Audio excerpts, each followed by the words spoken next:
marxismo é a revolução na filosofia. Azdanov, 1947. Camaradas, a discussão sobre o livro do camarada Alexandrov não se limita ao quadro dos temas em discussão. Ele se desenvolve em todas as direções, levantando também as questões mais gerais sobre a situação da frente filosófica. A discussão se transforma, deste modo, numa espécie de conferência de toda a União sobre a questão das condições dos trabalhos científicos filosóficos. Isto, sem dúvida, é perfeitamente natural e de acordo com as leis do desenvolvimento do pensamento. A elaboração do livro de História da Filosofia, o primeiro livro marxista dessa ordem, representa tarefa de imensa significação científica e política. Não é casual, pois a atenção dada a essa questão pelo Comitê Central, organizando a presente discussão. Elaborar um bom livro de História da Filosofia significa fornecer à nossa intelectualidade, aos nossos quadros, à nossa mocidade, novas e poderosas armas ideológicas e, ao mesmo tempo, dar grande passo para a frente na estrada do desenvolvimento da filosofia marxista-leninista. É compreensível, assim, o elevado teor que se exige para o livro, tal como foi aqui reclamado. O alargamento do quadro da discussão tornou-se, por isso mesmo, útil. Seus resultados serão, sem dúvida, muito grandes, tanto mais que aqui foram tratadas não somente as questões ligadas com a apreciação sobre o livro, mas também os mais vastos problemas dos trabalhos filosóficos. Eu me permito tratar dos dois temas. Estou longe de pensar em resumir as calorosas discussões. Isto é tarefa que cabe ao autor do livro, de modo que inicio a discussão pela ordem. Antes de mais nada, peço desculpas pelo fato de recorrer ao emprego de citações, embora o camarada Baskin, de todas as maneiras possíveis, advertisse a todos nós de que deveríamos evitá-las. Certamente a ele, velho lobo do mar da filosofia, é fácil sulcar os marés e oceanos da filosofia sem os instrumentos de navegação, navegando às cegas, como dizem os marinheiros. Que me seja concedido, porém, como grumete filosófico, que pela primeira vez ensaia passos no vacilante convés do navio filosófico, durante violenta tempestade, empregar as citações à guisa de bússola, a fim de me permitir não perder a rota certa. Passemos ao exame do livro. Falhas do livro do camarada Alexandrov. Penso que temos o direito de exigir de um livro de história da filosofia a observância às seguintes condições, que no meu modo de ver são elementares. Primeiro, é preciso que no livro esteja exatamente definido o objetivo da história da filosofia como ciência. Segundo, que o livro seja científico, isto, baseado nos fundamentos das conquistas contemporâneas do materialismo dialético e histórico. Terceiro, é indispensável para que a exposição da história da filosofia não seja escolástica, mas atuante e ao mesmo tempo criadora, que esteja ligada diretamente com os problemas contemporâneos e que seja conduzida de modo a projetar as perspectivas do futuro desenvolvimento da filosofia. Quarto, que o material citado, baseado sobre fatos, seja completamente controlado e de boa qualidade. Quinto, que o estilo da exposição seja claro, exato e convincente. Suponho que essas exigências acima apresentadas para o livro não foram satisfeitas. Antes de tudo, sobre o objetivo da ciência. O camarada Kivyenko salientou que o livro do camarada Alexandrov não dá uma ideia clara sobre o objetivo da ciência, e que, embora no livro se encontre grande quantidade de definições, tem particular significação o fato de nele não existir uma definição completa, generalizadora, porquanto cada definição particular esclarece somente aspectos parciais da questão. Esta observação é completamente correta. O objetivo da história da filosofia como ciência não é definido como tal, a definição dada a Pag. 14 é incompleta. A definição da Pag. 22 sublinhada em itálico como definição básica é visível e essencialmente incorreta, pois se estivéssemos de acordo com o autor de que a história da filosofia é a história do desenvolvimento progressivo e ascendente do conhecimento do homem sobre o mundo que o cerca, então isto significaria que o objetivo da história da filosofia coincide com o objetivo da história da ciência em geral, e a filosofia mesmo neste caso. Pareceria ser a ciência das ciências, o que já há muito foi rejeitado pelo marxismo. Materialismo e idealismo. Incorreta e inexata é também a afirmação do autor de que a história da filosofia é também a história do nascimento e desenvolvimento de muitas ideias contemporâneas, pois a noção de contemporâneo se identifica neste caso com a noção científica, o que evidentemente é errado. É indispensável extrair a definição do objetivo da história da filosofia da definição da ciência filosófica dada por Marx, Engels, Lenin e Stalin. Este é o lado revolucionário da filosofia de Hegel que Marx tomou e desenvolveu. O materialismo dialético não precisa de qualquer filosofia que fique acima de outras ciências. Das antigas filosofias persiste a doutrina sobre o pensamento e suas leis, isto é, a lógica formal e a dialética. E a dialética, na concepção de Marx, de acordo também com a de Hegel, inclui em si a atual chamada teoria do conhecimento, gnosiologia, a qual deve estudar o teu objetivo de igual maneira historicamente, estudando e generalizando a origem e desenvolvimento do conhecimento, sua transição de não conhecimento para o de conhecimento. V. E. Lenin Ober, Comp. T. 18 Pag. 11 em russo. A história científica da filosofia, consequentemente, é a história da germinação, nascimento e desenvolvimento da concepção materialista científica e suas leis. À medida que cresce o materialismo e este se desenvolve na luta contra as correntes do idealismo, a história da filosofia é também a história das lutas do materialismo contra o idealismo. No que se refere ao caráter científico do livro, do ponto de vista da utilização das conquistas contemporâneas do materialismo dialético e histórico, também sob esse aspecto o livro tem muitíssimas e sérias falhas. Uma revolução na filosofia. O autor descreve a história da filosofia e a marcha do desenvolvimento das ideias e sistemas filosóficos como evolução normal através de acréscimos e mudanças quantitativas sucessivas.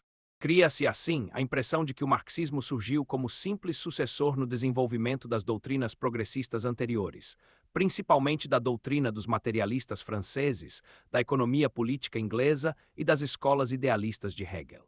O autor, na Pag. 475, diz que as teorias filosóficas, criadas antes de Marx e Engels, embora contivessem às vezes grandes descobertas, não foram, contudo, consequentes até o fim e científicas em todas as suas conclusões. Tal definição distingue o marxismo dos sistemas filosóficos pré-marxistas somente como doutrina consequente até o fim e científica em todas as suas conclusões. Isto nos mostra que a diferença do marxismo das doutrinas filosóficas pré-marxistas consiste somente em que estas filosofias não foram até o fim consequentes e científicas, como também que os velhos filósofos somente se equivocaram.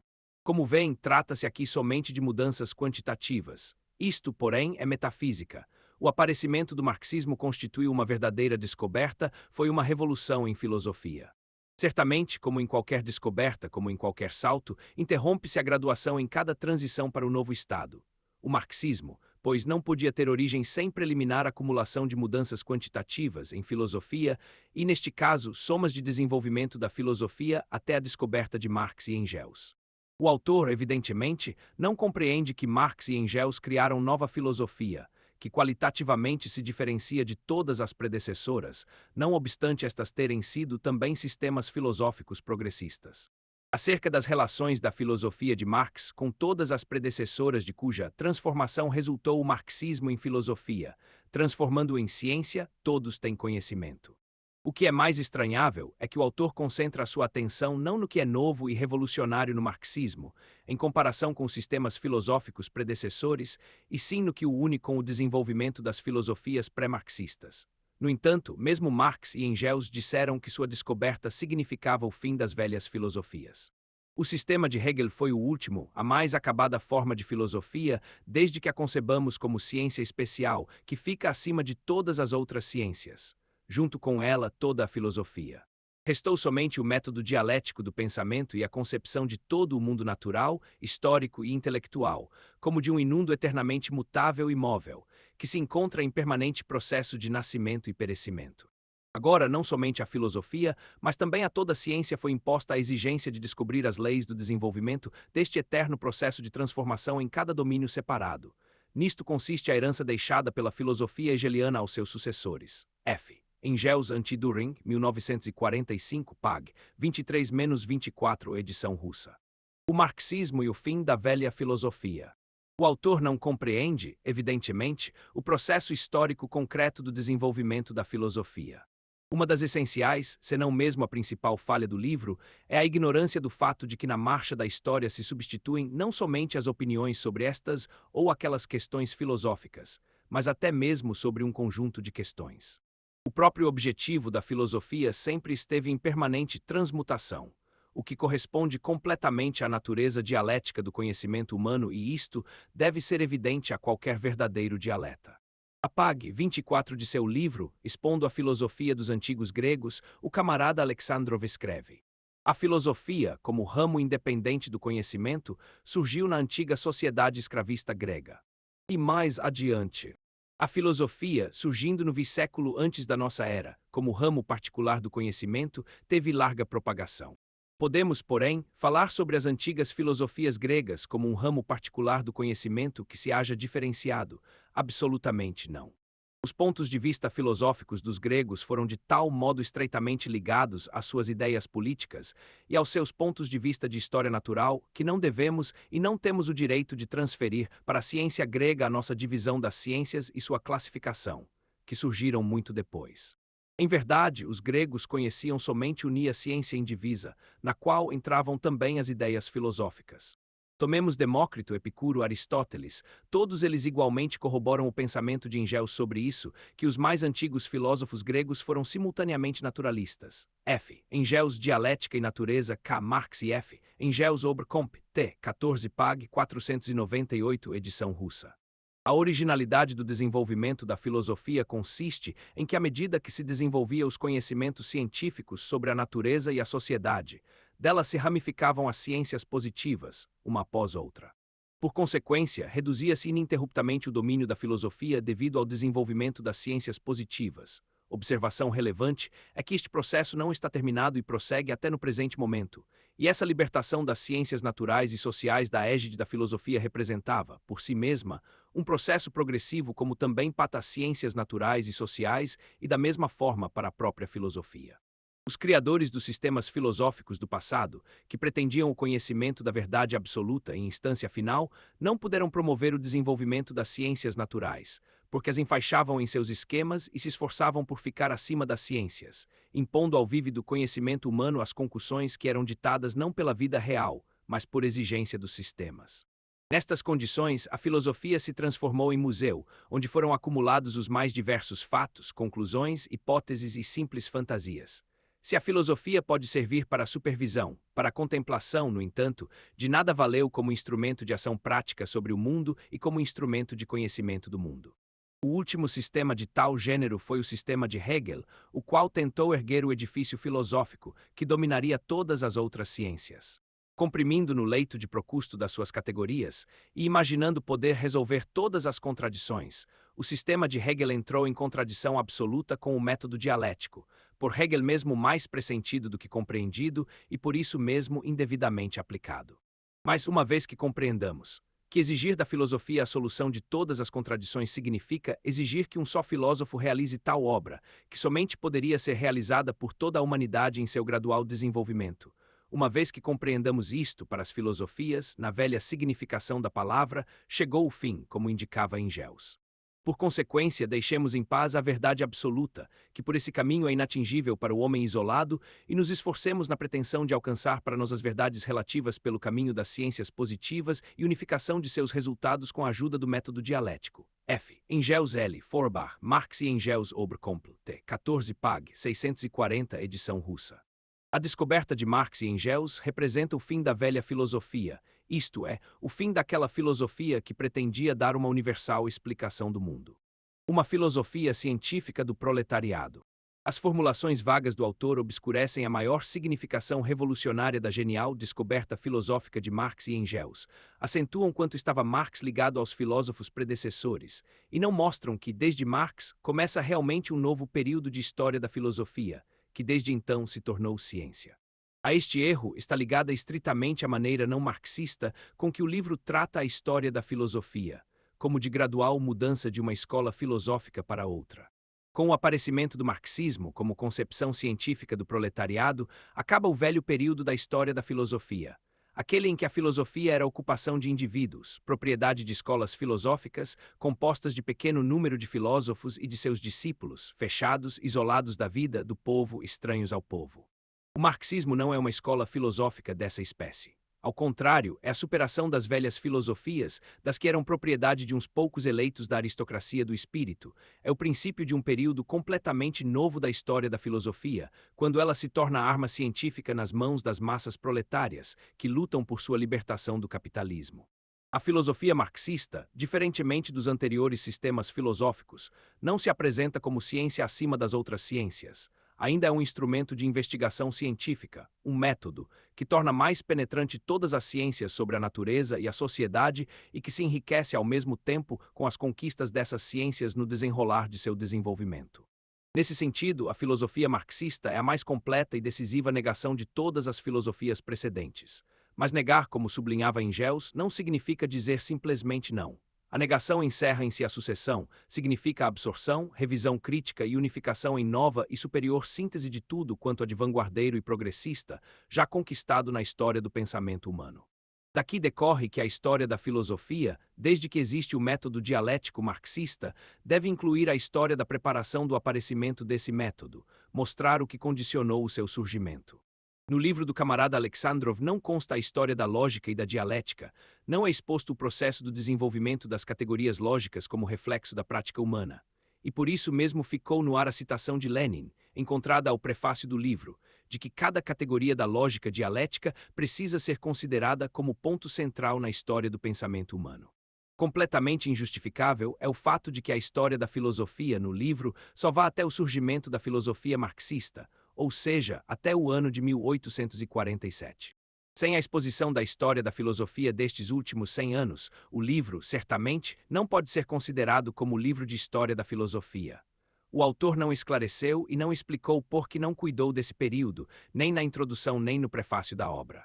Nada justifica também a exclusão do desenvolvimento da filosofia russa no livro de História em Apreço.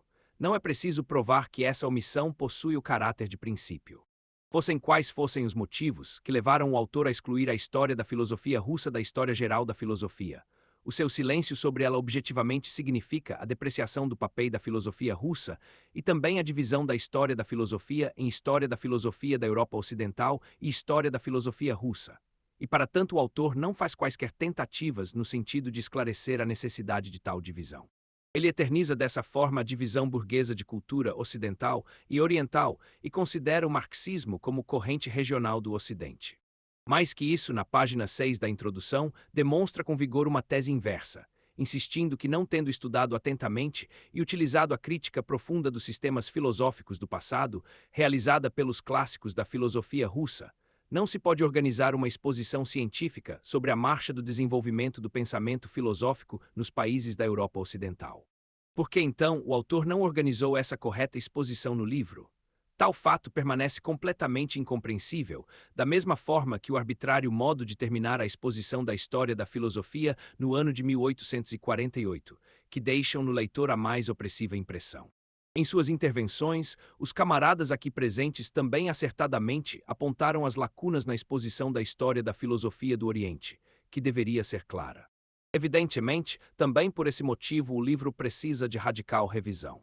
Alguns camaradas salientaram que a introdução para o livro deveria, sem dúvida, significar o credo do autor e também definir corretamente o objetivo dos problemas e métodos de investigação, mas que o autor parece-lhes não cumpriu essa obrigação. Penso que esta crítica é insuficiente, portanto incorreta, também não resiste à crítica feita à própria introdução. Por uma posição de partido em filosofia. Já falei sobre a incorreta e inexata definição do objetivo da história da filosofia, mas isto é pouco ainda. Na introdução existem também outros erros teóricos. Os camaradas já falaram aqui de que uma interpretação forçadíssima se encontra na exposição das bases da história da filosofia marxista-leninista, no que se refere a Chernyshevsky, Dobrolyubov e Lomonosov, os quais, certamente, não têm relações diretas com o assunto. Mas a questão, entretanto, não é somente essa. As citações apresentadas das obras desses grandes mestres e filósofos russos são escolhidas com evidente infelicidade e as teses teóricas que elas encerram são, do ponto de vista marxista, incorretas e, eu diria mais, nocivas mesmo. Dizendo isso, nem no menor grau tenho em vista desacreditar os próprios autores dos textos citados, pois as citações, escolhidas arbitrariamente, se referem a questões que nada têm em comum com as em que tem em vista o autor.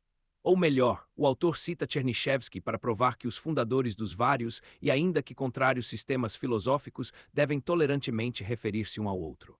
Que se me permita fazer citações de Chernyshevsky. Os continuadores de obra científica se rebelam contra os seus predecessores cujos trabalhos serviram de ponto de partida para os seus próprios trabalhos. Assim, Aristóteles inamistosamente olhava para Platão, Sócrates humilhava imensamente os sofistas, dos quais ele foi continuador. Nos tempos modernos encontramos também muitos exemplos semelhantes. Mas acontece, às vezes, casos de fundadores de novos sistemas compreenderem claramente a conexão de suas opiniões com os pensamentos expressos pelos seus predecessores e, modestamente, então, se intitularem de seus discípulos. ou que, revelando as deficiências das concepções de seus predecessores, ao mesmo tempo, claramente, confessam quanto contribuíram essas concepções para o desenvolvimento de seus próprios pensamentos. Tal foi, por exemplo, o caso de Spinoza com Descartes. Para a honra dos fundadores da ciência contemporânea, é preciso dizer que eles, com respeito e quase amor filial, olham para os seus predecessores, reconhecem completamente a grandeza de seus gênios, o caráter nobre e generoso de suas doutrinas, nas quais apontam o germe de suas próprias ideias. Pags 6-7 do livro de Alexandrov. Desde que o autor faz essas citações sem restrições, elas, evidentemente, são o seu próprio ponto de vista. Se isto é verdade, então o autor efetivamente se coloca no caminho da rejeição do princípio de partidarismo em filosofia, o qual é inerente ao marxismo-leninismo. São conhecidas a paixão e irreconciliabilidade, com as quais o marxismo-leninismo sempre conduziu e conduz a áspera luta contra todos os inimigos do materialismo. Nessa guerra, os marxistas-leninistas submetem os seus adversários a uma crítica aniquiladora. Como modelo de luta bolchevique contra os opositores do materialismo é o livro de Lenin, Materialismo e Empirocriticismo, onde cada palavra de Lenin representa, por si mesma, uma arma aniquiladora que destrói o adversário. A genialidade de Marx e Engels consiste justamente, dizia Lenin, em que no decorrer de um período muito longo, de quase meio século, eles desenvolveram o materialismo, impulsionaram para a frente uma fundamental tendência da filosofia, não permaneceram na repetição das questões gnosiológicas já resolvidas, mas a conduziram consequentemente, isto é, mostraram como era preciso levar o materialismo para o campo das ciências sociais, varrendo impiedosamente como lixo a asneira, a bombástica galimátia pretensiosa e as numerosas tentativas de descobrir uma nova linha na filosofia, de inventar uma nova tendência, etc. Tomem, finalmente, escreve Lenin mais adiante, as várias observações filosóficas de Marx em O Capital e outras obras, e vereis imutável a ideia fundamental, a insistência no materialismo e um altivo desprezo votado a qualquer obscurecimento, confusão ou recuo para o idealismo.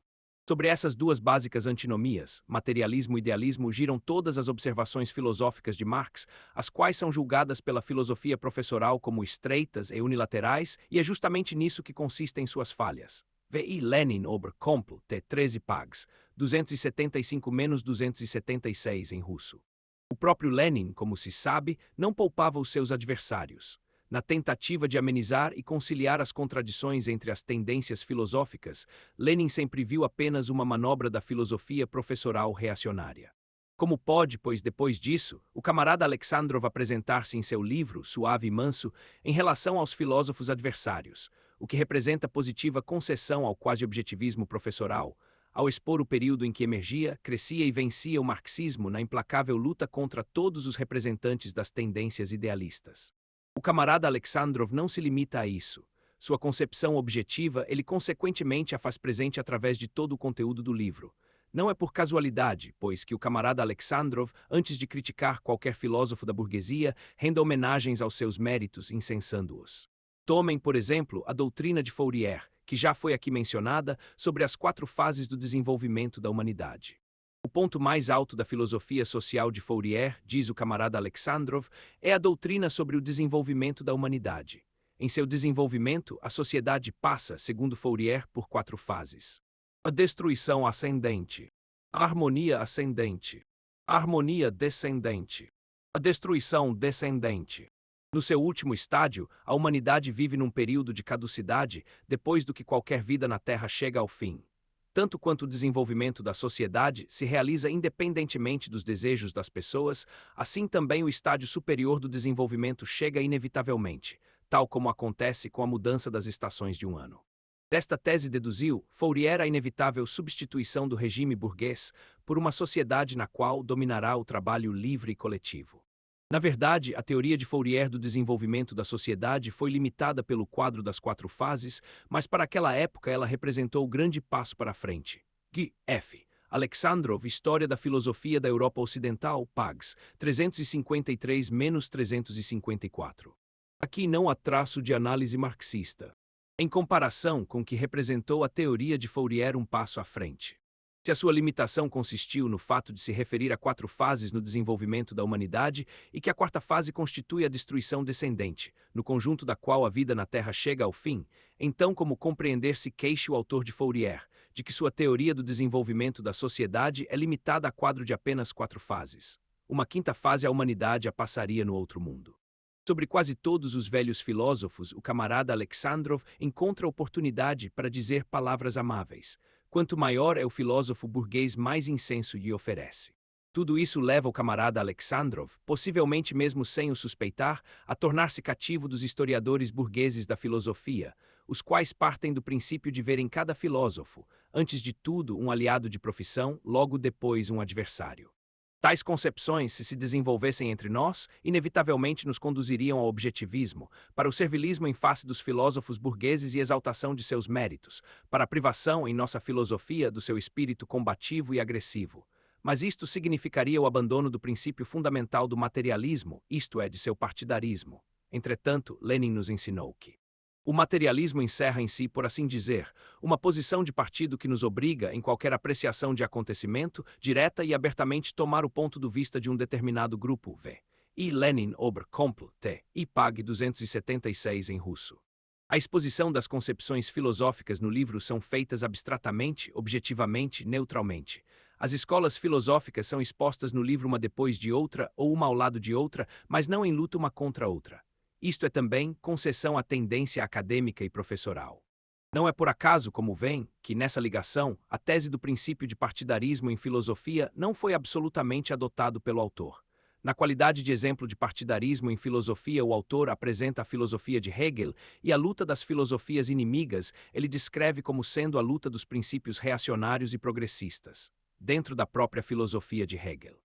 Tal método de demonstração é não somente ecletismo objetivista, mas também uma clara condescendência para com Hegel, porquanto por esse método pretende provar que sua filosofia contém tanto de progressismo quanto também de reacionarismo.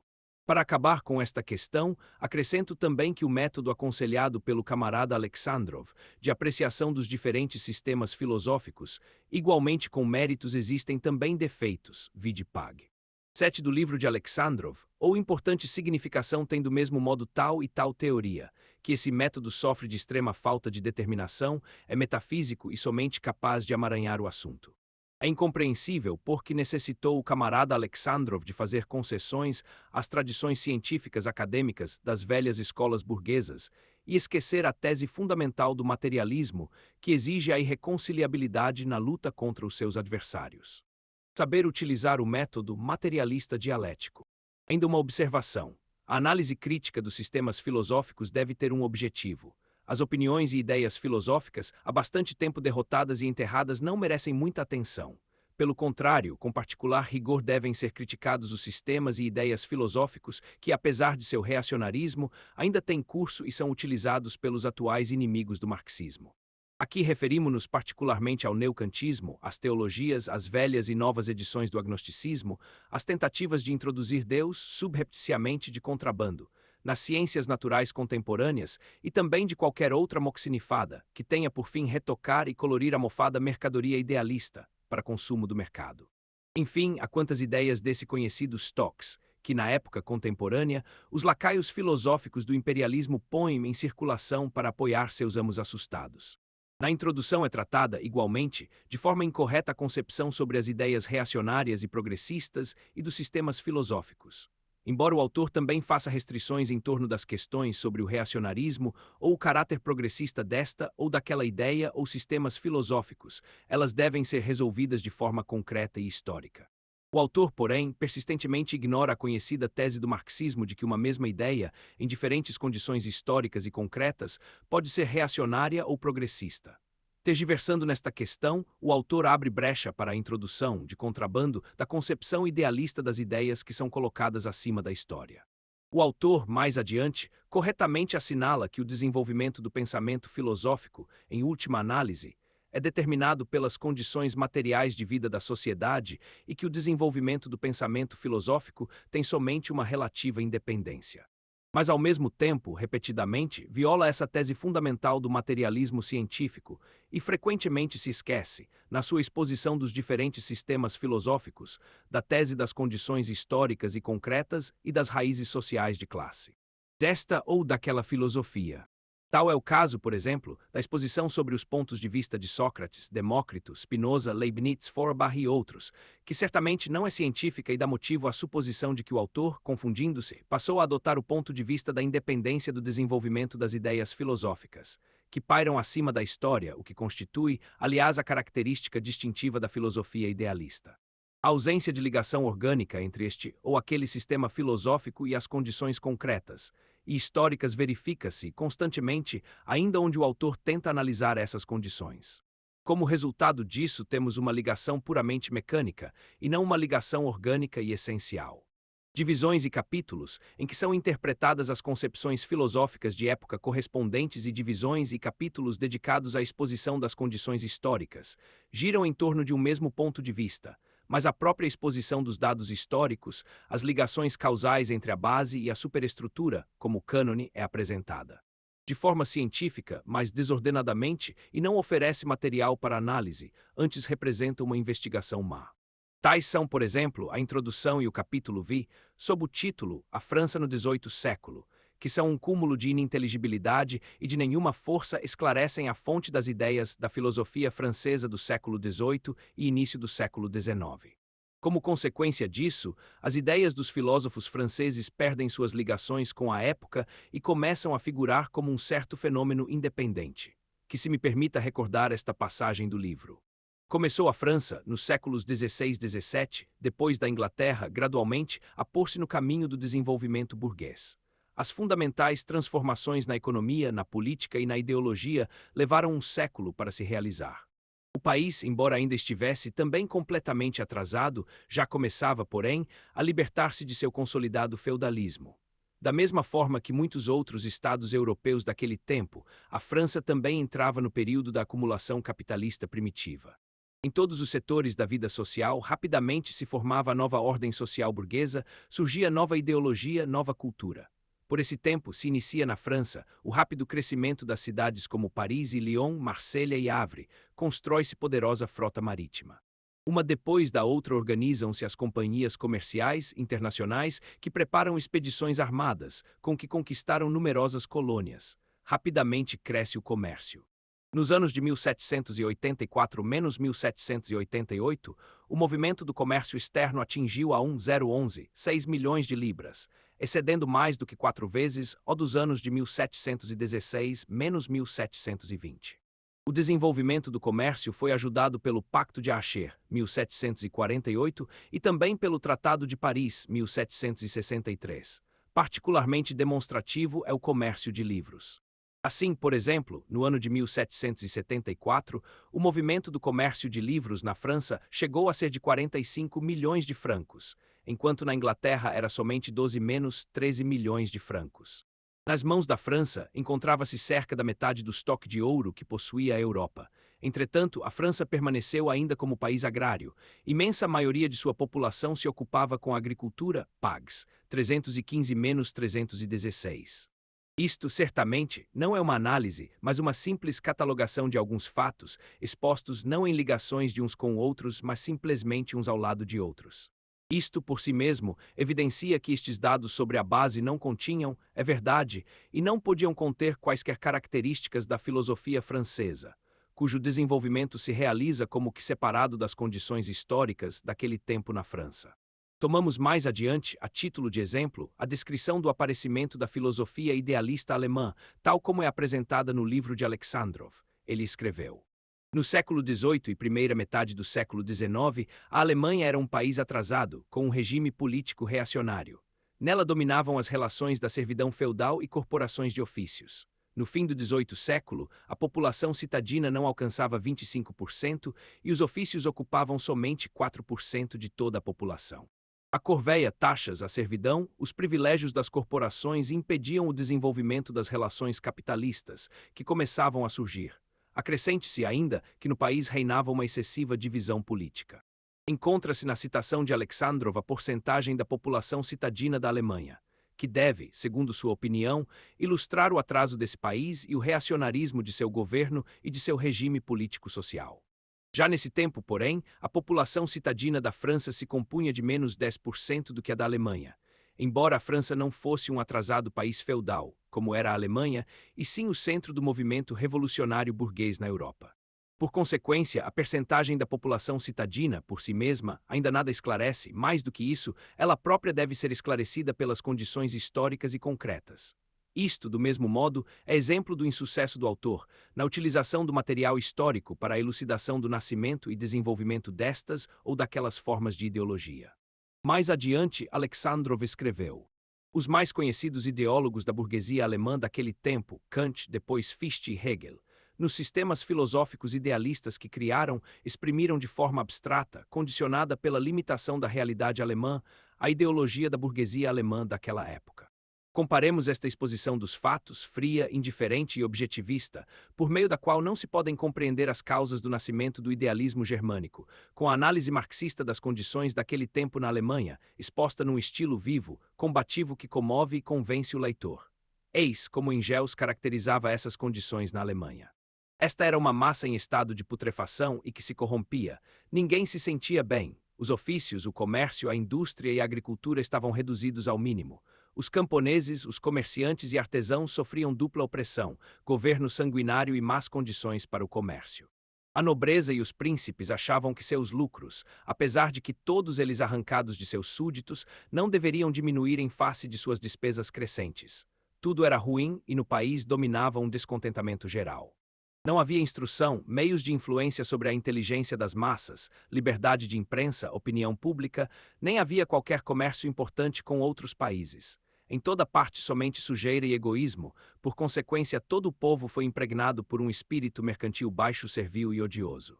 Corrompia-se, vacilava, pronto para ruir, e não se poderiam esperar mudanças benéficas, porque o povo já não possuía a força com que poderia varrer os cadáveres putrefatos das instituições mortas. Marx F. Engels Obras Complete v. Pags 6-7 em russo. Comparem esta caracterização de Engels, clara, penetrante, exata, profundamente científica, com a caracterização que dá Alexandrov, e vereis como o camarada Alexandrov se utiliza mal do material de inesgotável riqueza, que nos foi deixado pelos fundadores do marxismo.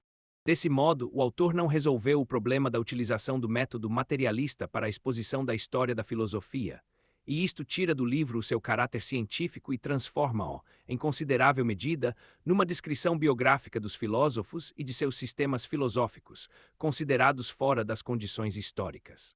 Isso resultou de ter o autor infringido o princípio do materialismo histórico, que ensina: é preciso investigar em detalhe as condições de existência das diferentes formações sociais, antes de tentar extrair delas as correspondentes concepções políticas, de direito privado, estéticas, filosóficas, religiosas, etc. Da Carta de F. Engels a Schmid, de 5 de agosto de 1890, Carlos Marx e F. Engels, Cartas Escolhidas, 1847, pag. 421. Obscura e insuficientemente, o autor formula também os objetivos do estudo da história da filosofia. Em parte alguma do livro, o autor sublinha que um dos problemas fundamentais da filosofia e de sua história é o ulterior desenvolvimento da filosofia como ciência, o descobrimento de novas leis de desenvolvimento, a verificação de suas teses na prática, a substituição das teses que se tornam caducas por novas. O autor toma como ponto de partida, principalmente, a significação pedagógica educativa da história da filosofia. Baseia-se sobre os problemas instrutivo-culturais para dar dessa forma a todo o estudo da história da filosofia um caráter passivamente contemplativo, acadêmico. Isto certamente não corresponde à definição marxista-leninista da ciência filosófica, que, tal como qualquer outra ciência, deve ininterruptamente desenvolver-se, aperfeiçoar-se e enriquecer-se com novas teses, rejeitando as caducas. O autor, concentrando a sua atenção sobre o aspecto instrutivo do livro, com isso limita o desenvolvimento da ciência, como se o marxismo-leninismo já tivesse atingido o seu teto, donde o problema do desenvolvimento de nossa doutrina já não constituir a principal tarefa.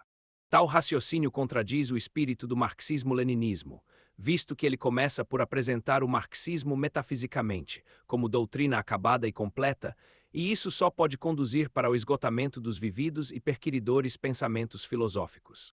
As relações entre a filosofia e as ciências naturais.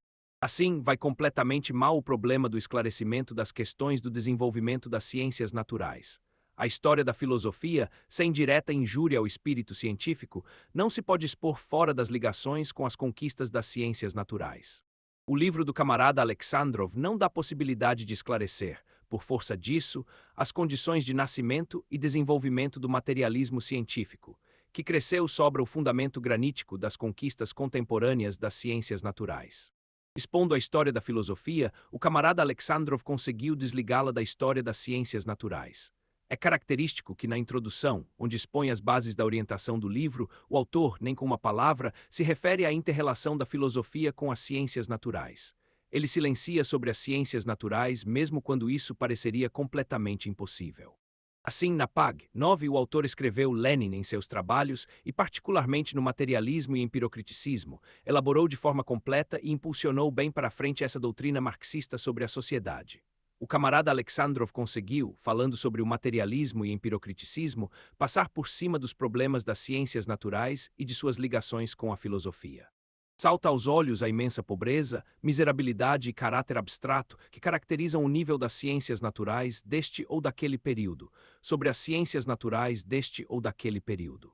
Sobre as ciências naturais dos antigos gregos, Alexandrov disse que ao seu tempo teve lugar a germinação da ciência sobre a natureza, PAG 26, sobre o último período da época da escolástica, 12 e 13 séculos, diz que nele apareceram muitas invenções e aperfeiçoamentos técnicos, PAG 120.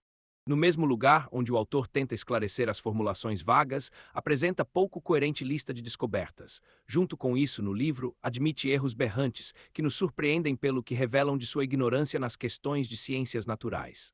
Que valor tem, por exemplo, a seguinte descrição do desenvolvimento da ciência na época da Renascença? O sábio Guericke construiu sua famosa bomba pneumática e demonstrou a existência da pressão atmosférica, que substitui por si mesma a ideia sobre o vácuo. Isso foi provado praticamente pela primeira vez com as experiências das esferas de Magdeburgo. Pessoas houve no transcurso dos séculos que discutiram sobre onde encontrar-se o centro do mundo e se era possível considerar o nosso planeta como esse centro. Eis que, porém, no domínio da ciência, surge Copérnico e depois Galileu Galilei.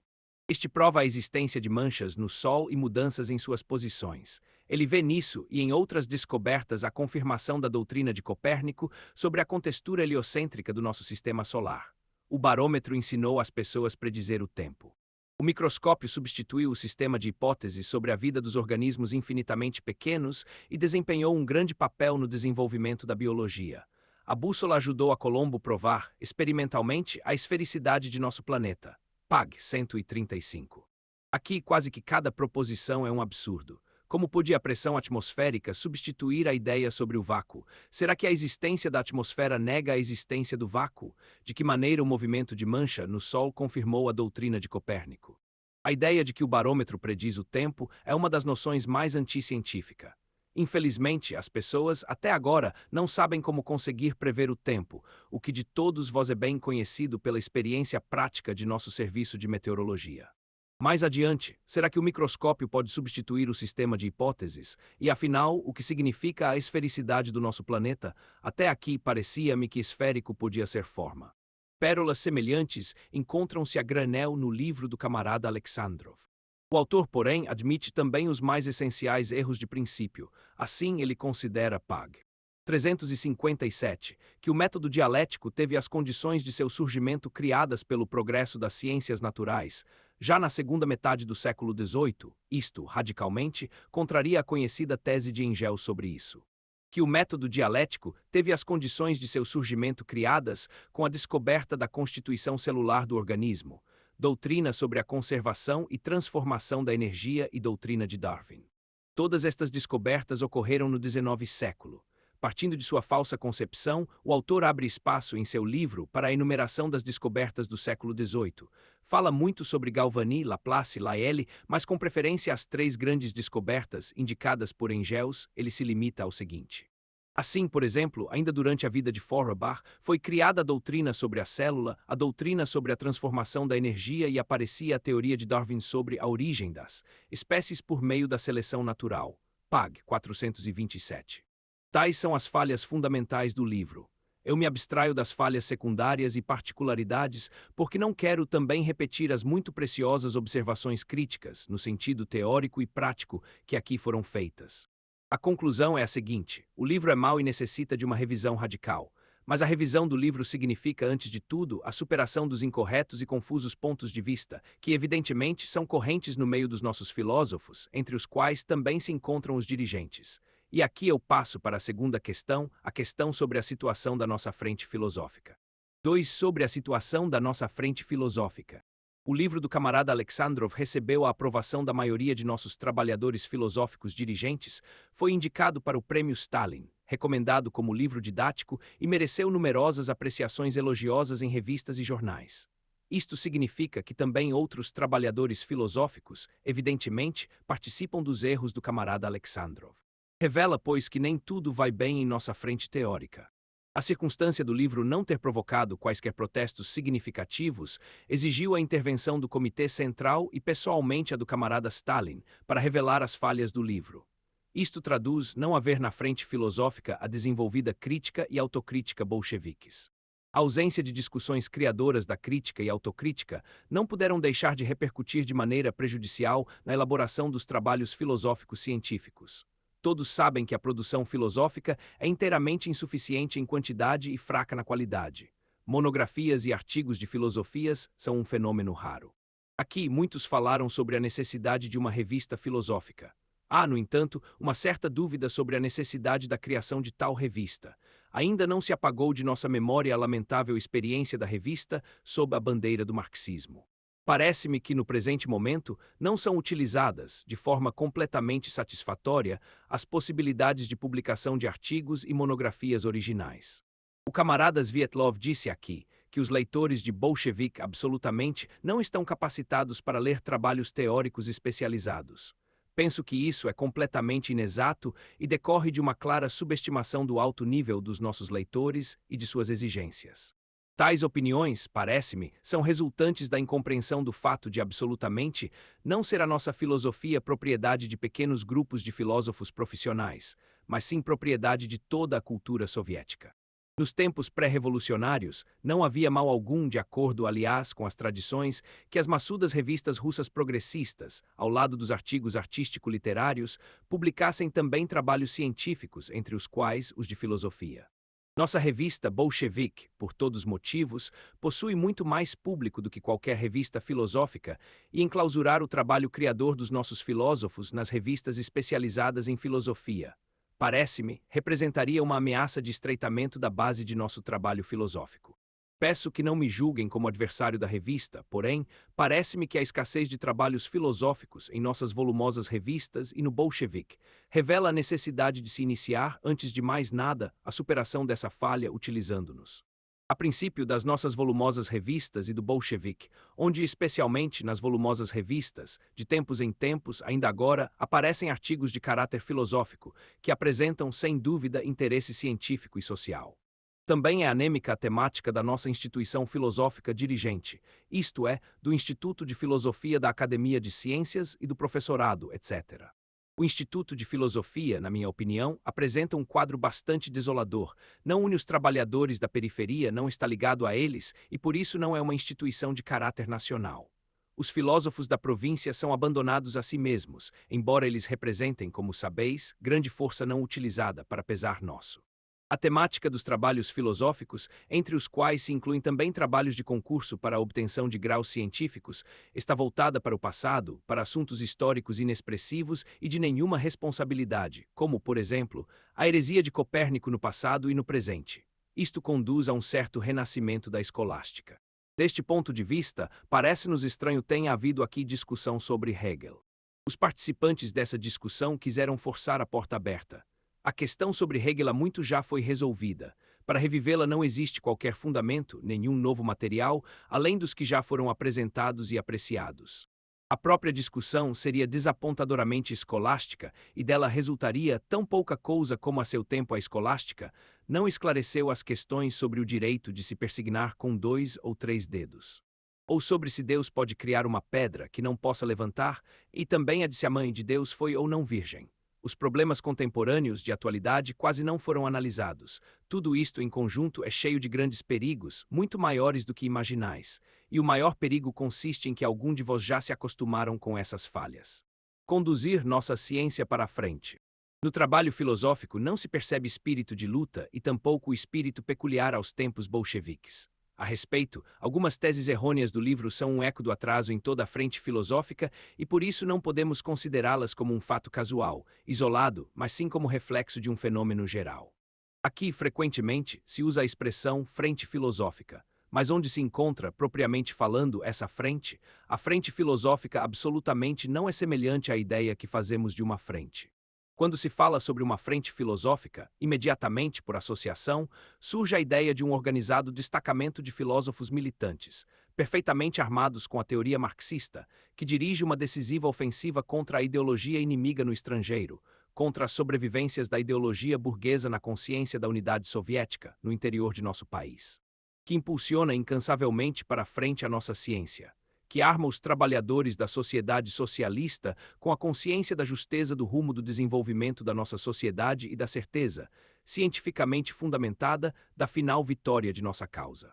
Será que a nossa frente filosófica se parece com uma verdadeira frente? Ela mais depressa nos lembra uma tranquila represa ou bivac situado em algum lugar, longe do campo da luta. O campo de batalha ainda não foi ocupado, tampouco foi tomado contato com os adversários e o reconhecimento não foi realizado. As armas se enferrujam, os combatentes lutam por sua própria conta e risco, e os comandos ou se embriagam com as vitórias passadas, ou discutem se possuirão bastante forças para a ofensiva ou se não precisarão pedir auxílio de fora. Também discutem sobre tema de quanto pode a consciência atrasar-se da realidade da vida, e com isso pretendem provar que não estão demais atrasados. E, entretanto, nosso partido precisa extremamente da elevação dos trabalhos filosóficos. As rápidas mudanças que todo dia se verificam na nossa vida socialista não são generalizadas pelos nossos filósofos, não são estudadas e justificadas do ponto de vista da dialética marxista. E por isso mesmo dificultam as condições para o futuro desenvolvimento da nossa ciência filosófica. A situação se apresenta de tal modo que o desenvolvimento do pensamento filosófico se realiza em considerável medida, apesar dos nossos filósofos profissionais. Isto é completamente inadmissível. Certamente, a causa do atraso na frente filosófica não está ligada a qualquer condição objetiva. As condições objetivas são favoráveis como nunca. O material, que aguarda uma análise e generalização científicas, é ilimitado. As causas do atraso na frente filosófica, precisamos procurá-las nos domínios do subjetivo. Essas causas fundamentais são justamente aquelas que indicou o CC ao analisar o atraso em outros setores da frente ideológica. Como vos lembrais, as conhecidas decisões do CC sobre as questões ideológicas foram dirigidas contra a falta de ideologia e o apoliticismo na literatura e nas artes, contra os que se afastam da temática contemporânea e se volvem para o passado, contra a admiração em face de todo o que é estrangeiro, e a favor do partidarismo bolchevique combativo na literatura e na arte. É sabido que muitos destacamentos de trabalhadores de nossa frente ideológica já chegaram a conclusões apropriadas, apoiados nas decisões do CC. Por esse caminho já alcançaram sucessos consideráveis. Não obstante isso, os nossos filósofos profissionais se atrasaram. Evidentemente, não prestam atenção à falta de princípios e de ideologia no trabalho filosófico, ao desprezo pela temática contemporânea, ao servilismo e à bajulação em face da filosofia burguesa. Eles, evidentemente, imaginam que a viragem na frente ideológica não os atinge. Agora, todos veem que essa viragem é necessária e dela precisam participar. Sobre o fato da frente filosófica não se encontrar nas primeiras linhas do trabalho ideológico, também cabe considerável parte de culpa ao camarada Alexandrov. Ele não possui, para pesar nosso, uma capacidade crítica e penetrante para revelar as falhas do trabalho. Ele claramente superestima suas próprias forças, não se apoiando na experiência e conhecimento dos grandes conjuntos de filósofos. Mais que isso, ele apoia demais o seu trabalho no estreito círculo dos mais íntimos colaboradores, também admiradores de seu talento. A atividade filosófica acabou sendo monopolizada nas mãos de pequeno grupo de filósofos, mas a maior parte dos filósofos, especialmente os da província, não foi atraída para o trabalho dirigente. Dessa forma, foi prejudicada a justa inter-relação entre os filósofos. Agora todos veem que a elaboração de trabalhos como um livro de história da filosofia não é tarefa para um só homem, e que o camarada Alexandrov deveria inicialmente atrair para o trabalho largo conjunto de autores, isto é, especialistas em materialismo dialético, especialistas em materialismo histórico, historiadores, naturalistas e economistas. O camarada Alexandrov escolheu um caminho errado para a elaboração do livro, não se apoiando sobre largo círculo de pessoas capacitadas. É indispensável corrigir esse erro. Os conhecimentos filosóficos são, certamente, entre nós, propriedade de grandes círculos de filósofos soviéticos.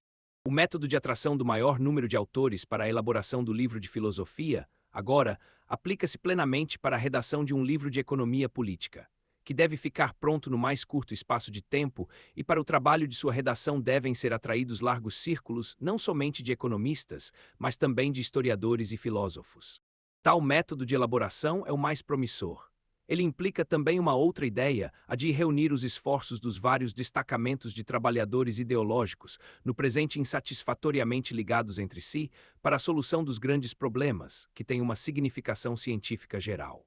Cumprir-se-á também o objetivo de, por esse meio, organizar a interação entre os trabalhadores dos diversos ramos ideológicos, a fim de impulsionar para a frente a ciência em geral, não cada um por sua própria conta, ineficientemente, mas por meio de um conjunto de trabalhadores de um modo organizado e firme, e, por consequência, com as maiores garantias de êxito.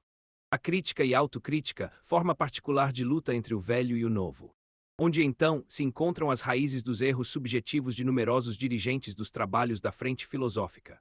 Porque aqui, na discussão, representantes da velha geração de filósofos lançaram justa reprovação a alguns moços, a propósito de sua prematura senilidade e de sua falta de combatividade e agressividade. A resposta a esta questão impõe-se, e só pode ser uma: o insatisfatório conhecimento das bases do marxismo-leninismo e a presença de remanescentes influências da ideologia burguesa. Isto revela também que muitos dos nossos trabalhadores ainda não compreenderam que o marxismo-leninismo é doutrina viva e criadora, que ininterruptamente se desenvolve, que ininterruptamente se enriquece à base da experiência da construção socialista e das conquistas das ciências naturais contemporâneas. Tal subestimação desse vívido e revolucionário lado de nossa doutrina não pode levar-nos senão ao rebaixamento da filosofia e de seu papel. Justamente nas falhas do espírito combativo e agressivo se devem procurar as causas do medo de alguns dos nossos filósofos experimentarem a sua capacidade em novas questões, nas questões contemporâneas, na solução dos problemas que diariamente a prática põe diante dos filósofos e para as quais a filosofia está obrigada a dar resposta. Já é tempo demais audaciosamente impulsionar para a frente a teoria da sociedade soviética, a teoria do Estado soviético, a teoria das ciências naturais contemporâneas, da ética e da estética. É preciso acabar com a covardia não bolchevique. Admitir a estagnação no desenvolvimento da teoria, isto significa secar a nossa filosofia, privá-la da sua característica mais preciosa, que é a sua capacidade para o desenvolvimento, transformando-a em morto e seco dogma. A questão sobre a crítica e autocrítica bolchevique é para os nossos filósofos não somente uma questão prática, mas também profundamente teórica. Se o conteúdo interno do processo de desenvolvimento, como nos ensina a dialética, é a luta dos contrários, luta entre o velho e o novo, entre o que está fenecendo e o que está nascendo, entre o que morre e o que se desenvolve, então a nossa filosofia soviética precisa mostrar como age esta lei dialética nas condições da sociedade socialista e em que consiste a originalidade de sua aplicação. Sabemos que na sociedade dividida em classe, esta lei age diferentemente da forma por que age em nossa sociedade soviética. Eis onde se encontra o mais largo campo para a investigação científica, e este campo nenhum dos nossos filósofos palmilhou. Entretanto, o nosso partido já há muito achou e colocou a serviço do socialismo a forma particular de descobrimento e superação das contradições da sociedade socialista, e essas contradições existem. E sobre elas os nossos filósofos não querem escrever por covardia. E essa forma particular da luta entre o velho e o novo, entre o que morre e o que nasce entre nós na sociedade soviética, é o que se chama de crítica e autocrítica. Marx disse que os filósofos antecessores somente interpretaram o mundo, mas que no presente trata-se de transformá-lo. Substituímos o velho mundo e construímos o novo, mas os nossos filósofos, para pesar nosso, insatisfatoriamente interpretam este novo mundo e ainda insatisfatoriamente participam de sua transformação. Aqui vimos algumas tentativas, por assim dizer, de teoricamente interpretar as causas deste atraso. Falou-se aqui, por exemplo, sobre isso que os filósofos demasiadamente se detiveram na fase de comentários, por força do que no tempo próprio não passaram para o período de realizações. Esta interpretação certamente tem um aspecto elevado, mas pouco convincente. Por certo, o trabalho criador dos filósofos precisa ser no presente a pedra angular de todo o trabalho, mas isto não significa que precise ser um trabalho de especial erudição, para um círculo fechado, mas sim de vulgarização. Dele também precisa participar o nosso povo. Contra a ideologia podre da burguesia. É preciso apressar-se em compensar o tempo perdido. Os problemas não esperam. Conquistando brilhante vitória na Grande Guerra Patriótica, que também é brilhante vitória do marxismo, o socialismo ficou como um osso na garganta dos imperialistas. O centro da luta contra o marxismo transportou-se na atualidade para a América e Inglaterra. Todas as forças do obscurantismo e da reação estão postas agora a serviço da luta contra o marxismo. De novo já trouxeram à luz e foram aceitas como armas da filosofia burguesa estes instrumentos da democracia atômica e do dólar, as armaduras já gastas do obscurantismo e clericalismo, o Vaticano e as teorias racistas, o nacionalismo selvagem e a caduca filosofia idealista, a corrupta imprensa amarela e a podre arte burguesa. Mas a força, evidentemente, é insuficiente. Sob a bandeira de luta ideológica, luta contra o marxismo, recrutam agora também as suas últimas reservas. São atraídos os gangsters, caftens, espiões e criminosos. Tomarei, ao acaso, um exemplo recente. Como informou há poucos dias Izvestia, na revista Tempos Modernos, que está sob a direção do existencialista Sartre, é exaltado como uma revelação o novo livro do escritor Jean Genet, Diário de um Ladrão, que começa com estas palavras. A traição, a roubalheira e o homossexualismo, tais serão os meus temas fundamentais. Existe uma ligação orgânica entre a minha atração pela traição para a ocupação com roubalheiras e minhas aventuras amorosas. O autor, evidentemente, conhece o seu assunto. As peças de teatro deste Jean Genet, largamente anunciadas, permanecem na cena parisiense e o próprio Jean Genet foi chamado insistentemente à América. Tal a última palavra da filosofia burguesa. Já é conhecido pela experiência da nossa vitória sobre o fascismo, a que impasse foram levados povos inteiros pela filosofia idealista. Agora, ela apareceu com sua nova natureza, abominavelmente suja, que reflete toda a profunda indignidade e baixeza do desmoronamento da burguesia.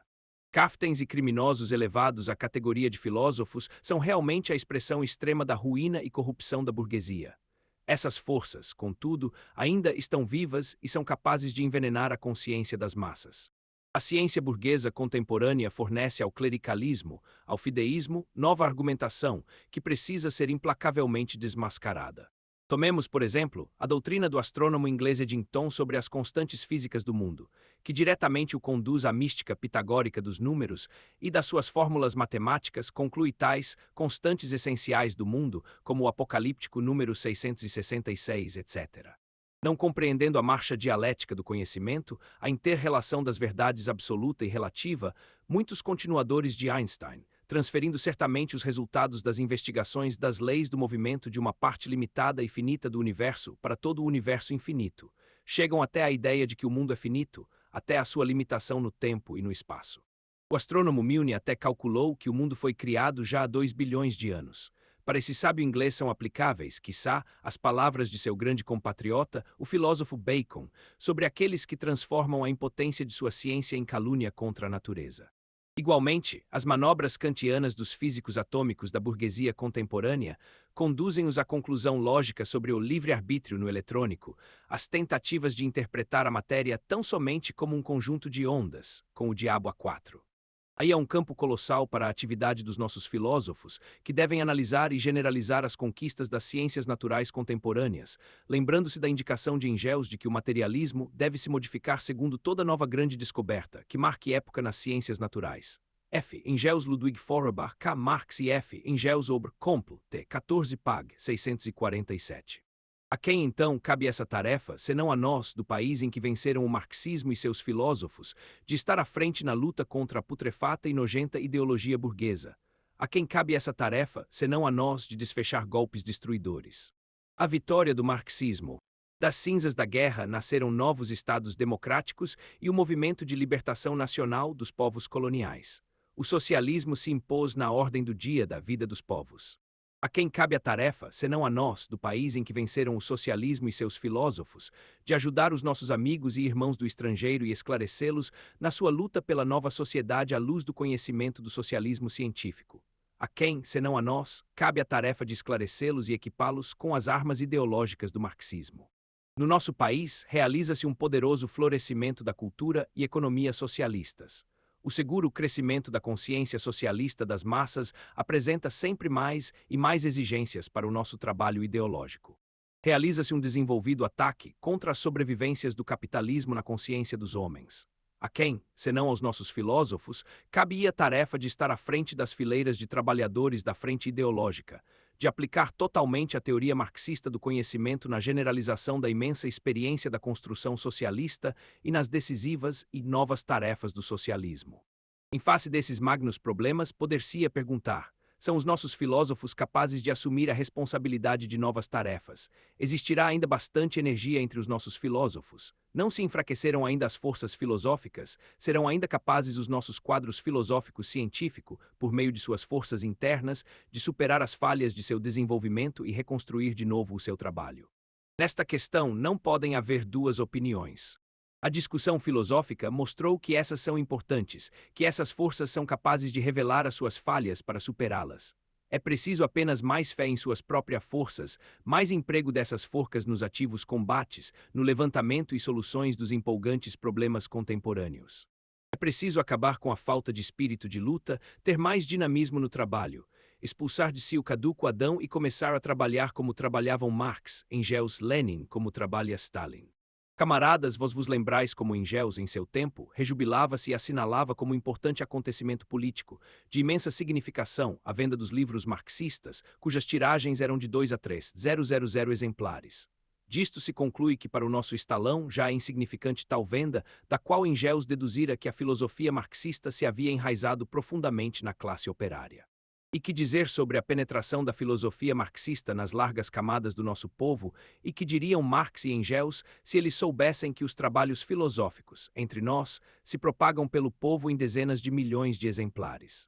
Esta verdadeira vitória do marxismo, e isto é testemunha de que a magna doutrina de Marx e Engels, Lenin, Stalin tornou-se, entre nós, a doutrina de todo o povo, e sobre essa base fundamental, de que não há igual no inundo, deve florescer a nossa filosofia. Sede dignos de nossa época, época de Lenin, Stalin, época do nosso povo, povo vitorioso. As tarefas dos partidos comunistas. O perigo principal para a classe operária consiste, atualmente, na subestimação das próprias forças e na superestimação das forças do adversário.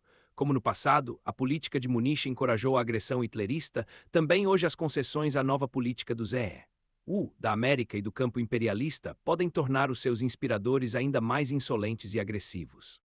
Por isso, os partidos comunistas devem pôr-se à frente da resistência aos planos imperialistas de expansão e de agressão em todos os campos, governativo, político, econômico e ideológico.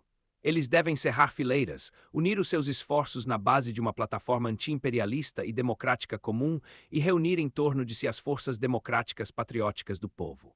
Zdanov, do informe à Conferência dos 9 Partidos Comunistas em Varsóvia.